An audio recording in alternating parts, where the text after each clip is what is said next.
We divide 465 by 2 in long division method.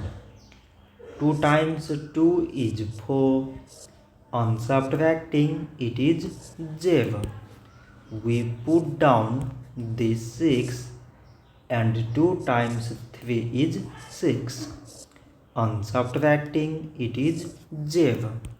Again we put down this 5 and 2 times 2 is 4.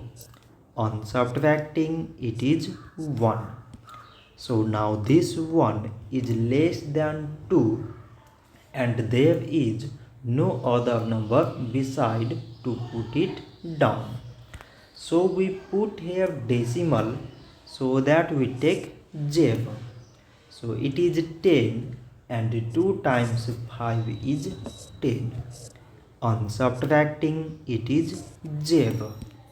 So 465 divided by 2 is 232 decimal 5. So this much for today and thanks for watching.